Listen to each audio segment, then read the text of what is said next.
September 1944. The Dutch town of Arnhem, a narrow bridge over the Rhine River, has become the center of the war. For 9 days, a few hundred British paratroopers, men of the 1st Airborne Division, have held their ground against an enemy that outnumbered them 10-1. SS Panzer divisions, artillery, armored cars, and half-tracks.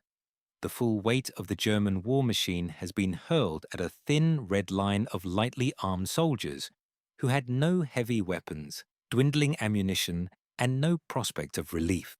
The Americans took a different path. The 82nd and 101st Airborne Divisions were formidably effective formations, and the paratroopers who jumped into Normandy and later into Operation Market Garden fought with extraordinary courage. But American airborne doctrine placed somewhat greater emphasis on mass and firepower than on the close-quarters aggression that characterized British training. This is not a criticism. It is simply a reflection of different national military cultures and different tactical philosophies. Both approaches worked, but the British approach, with its almost fanatical emphasis on individual aggression and the acceptance of impossible odds, created something that even Allied soldiers found slightly unnerving to be around. The German soldiers who faced British paratroopers in combat encountered men who, in many cases, seemed not merely unafraid, but genuinely prepared to die rather than yield ground.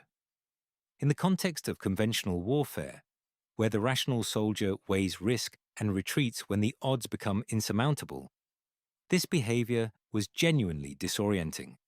It disrupted the normal calculus of battle. You could not simply bring superior numbers to bear and expect the problem to resolve itself. The men in the maroon berets had already resolved, somewhere in their training and their psychology, that the numbers did not matter. The legacy of the British airborne soldier extends far beyond the Second World War.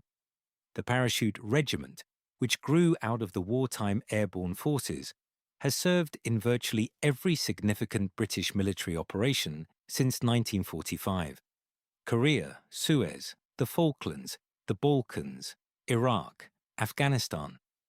In each of those theatres, the regiment has maintained the culture that was established in those early brutal years.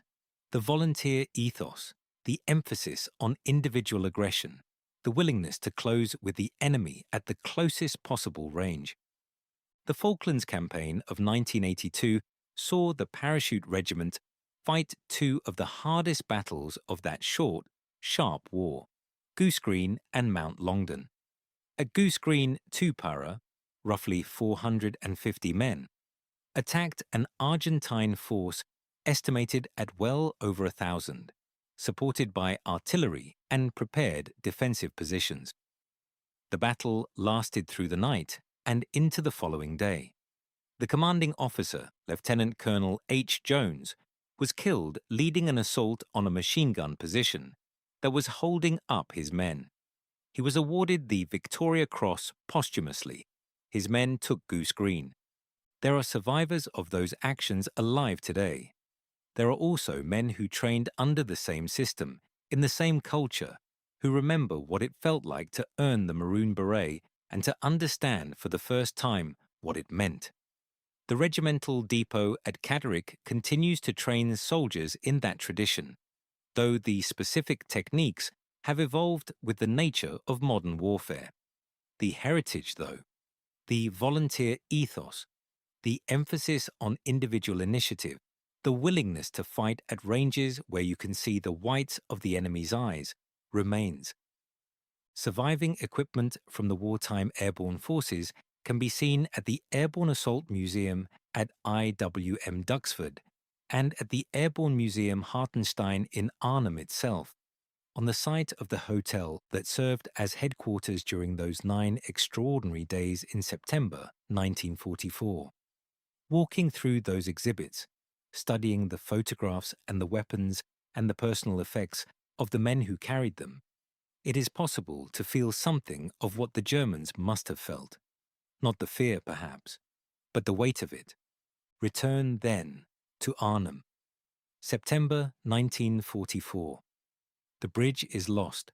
The last few hundred men of the 1st Airborne Division are pulling back across the Rhine under cover of darkness, and even that withdrawal, conducted in silence, in rain, through enemy positions, is conducted with a discipline and composure that leaves the watching Germans uncertain what to do.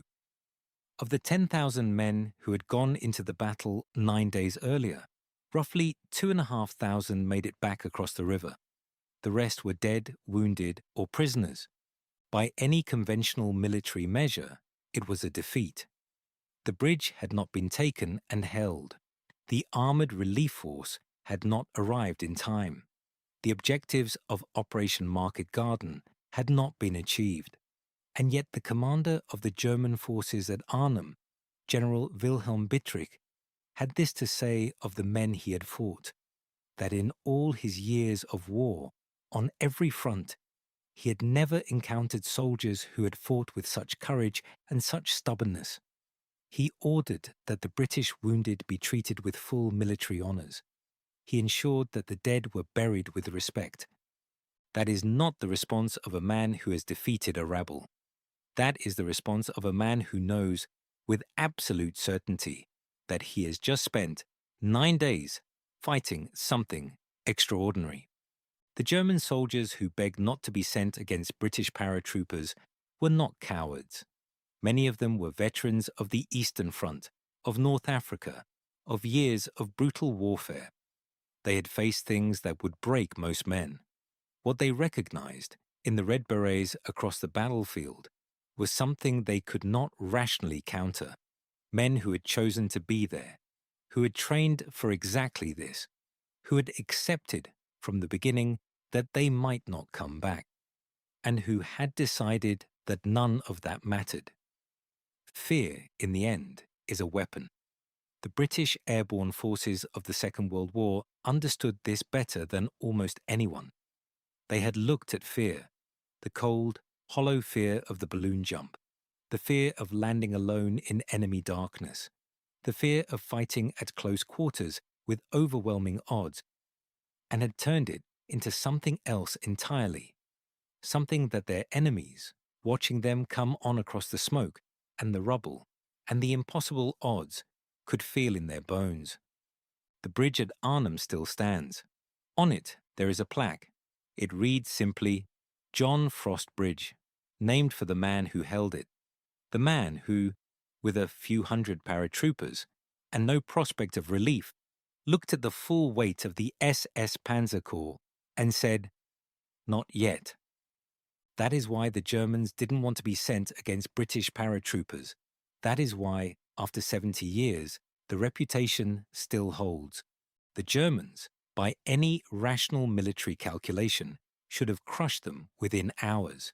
Instead, those paratroopers held and held, and when they finally fell, not through defeat, but through sheer exhaustion and impossible odds, the German commanders who faced them were left shaken in a way that went beyond the tactical. One senior officer, reviewing the battle afterwards, wrote with something close to awe about the men his forces had faced. They were not, he noted, ordinary soldiers. That reaction, that discomfort, that reluctance, that genuine dread, was not unique to Arnhem.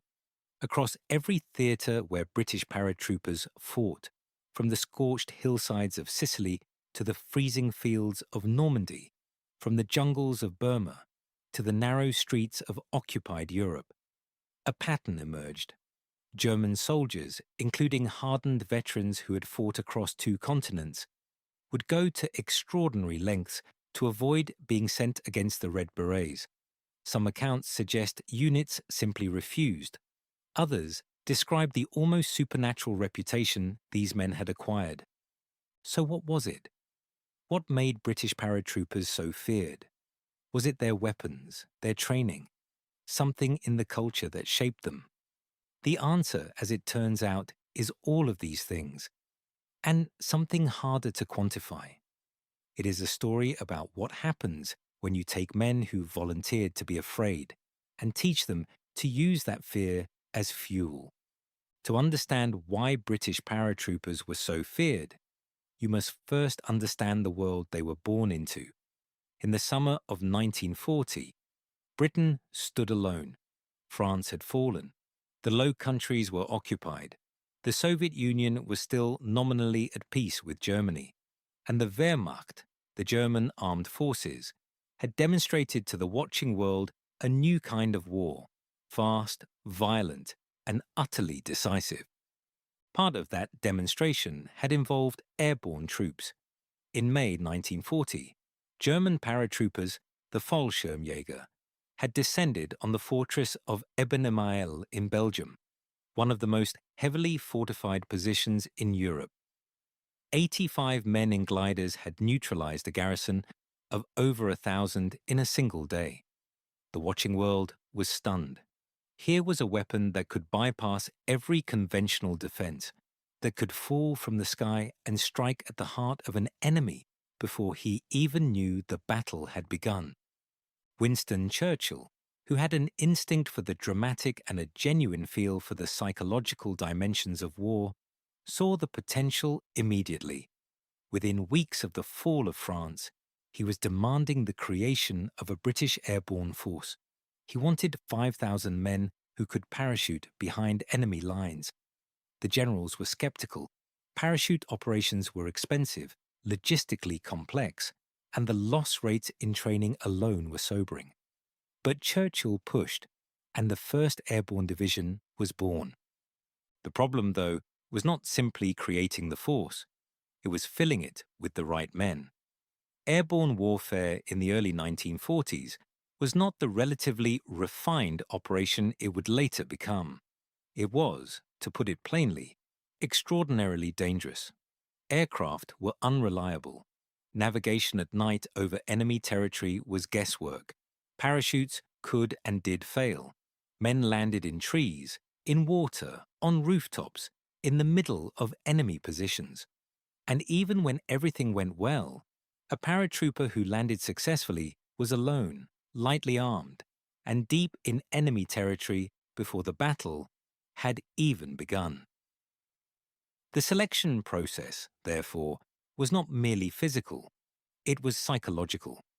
Volunteers were sought, not conscripts, and the word volunteer carries enormous weight here, because it meant that every man who joined the airborne forces had chosen to be there, had chosen the danger, had chosen the uncertainty. They were, in the language of military psychology, self-selected for risk tolerance. They were men who looked at the proposition: we will fly you over enemy territory at night, push you out of a moving aircraft, and expect you to fight your way to an objective with whatever men and equipment survived the landing. And said yes. That self-selection created a culture unlike anything else in the British Army. These were not unwilling conscripts doing their duty under compulsion, brave as many of those men were. These were men who had competed to be there, who had trained longer, harder, and more specifically than almost anyone else in uniform, who wore their maroon beret and their Pegasus badge not as a mark of rank, but as a mark of belonging to something they had earned. The training itself was, by any measure, brutal. It began at Hardwick Hall in Derbyshire, where physical fitness was tested to destruction. Men who failed were returned to their units without ceremony. Those who passed moved to RAF Ringway, near Manchester, now Manchester Airport, where they made their first parachute jumps. Early training involved jumping from a converted barrage balloon at roughly 800 feet, roughly 244 meters, a height chosen because it gave the parachute just enough time to deploy fully before the ground arrived. There was no margin for error and no room for hesitation. The psychological effect of that balloon jump was deliberate. A balloon is silent. An aircraft provides noise, vibration, and the collective adrenaline of men in a fuselage together. A balloon gives you nothing, just the creak of the cable, the wind, and a square hole in the floor through which you must throw yourself. Every man who completed it knew, in a very literal sense, what fear felt like, and knew that they had mastered it, at least for that moment. Beyond the parachute course, British paratrooper training emphasized fieldcraft, navigation, and above all, aggression. The tactical doctrine developed for airborne troops was built on a core assumption that they would almost always be outnumbered and outgunned, and that their only compensating advantage was surprise, speed, and the willingness to close with the enemy and fight at very close range. This was not euphemism. British airborne doctrine in practice meant night attacks with the bayonet. It meant ambushes at ranges of 10 yards or less. It meant the kind of fighting that removed any psychological distance between a soldier and the act of killing. If you are finding this interesting, a quick subscribe helps more than you know. The weapons themselves reflected this doctrine. The Sten gun, a crude, cheap, but effective submachine gun, was well suited to close-quarters battle. The Lee Enfield rifle, with which British soldiers could maintain an extraordinary rate of accurate fire, gave paratroopers genuine hitting power at longer ranges. But perhaps most emblematic of the airborne ethos was the Fairbairn-Sykes fighting knife, issued to every paratrooper. William Fairbairn and Eric Sykes had developed their knife-fighting system in the Shanghai Municipal Police before the war, and it was subsequently taught throughout British Special Forces. It was not a tool. It was a symbol of the kind of war British paratroopers were prepared to fight. The reputation was not built in theory. It was built in blood across half a dozen campaigns on 3 continents. The first significant test came in February 1941 with Operation Colossus, a raid on an aqueduct in southern Italy. 38 men parachuted into the darkness over enemy territory, destroyed their objective, and then attempted to escape through hundreds of miles of hostile countryside. Most were eventually captured, but the operation demonstrated both the concept and the men's willingness to accept extraordinary odds. In Sicily in July 1943, during Operation Husky, British paratroopers of the 1st Airborne Brigade were scattered catastrophically by anti-aircraft fire and navigational errors. Units that should have landed together found themselves isolated, often in small groups of 5 or 10 men, miles from their objectives. The rational response would have been to go to ground and wait. Instead, most continued their missions. Small groups of paratroopers attacked bridges, cut communications, and engaged Italian and German forces that outnumbered them vastly. The Germans reported, in signals traffic later decoded by British intelligence, that they seemed to be fighting far more men than were actually present. That was the peculiar gift of the British paratrooper, the ability to create, through aggression and audacity, the impression of a force far larger than he actually represented. A German unit that came under attack from a handful of men behaving as though they owned the battlefield could not easily distinguish between a small, isolated stick that had missed its drop zone and the advance guard of a much larger assault. Doubt in those circumstances was a force multiplier. In Normandy in June 1944, the 6th Airborne Division seized the Pegasus Bridge over the Caen Canal in a glider assault that remains one of the most precisely executed operations of the entire war. Major John Howard's men landed their Horsa gliders within meters of the bridge at midnight on the 6th of June, overcame the garrison in a fight that lasted minutes, and then held the crossing point against counterattacks for hours before relief arrived. The speed, the precision, and the sheer audacity of the attack left German defenders who survived it profoundly shaken.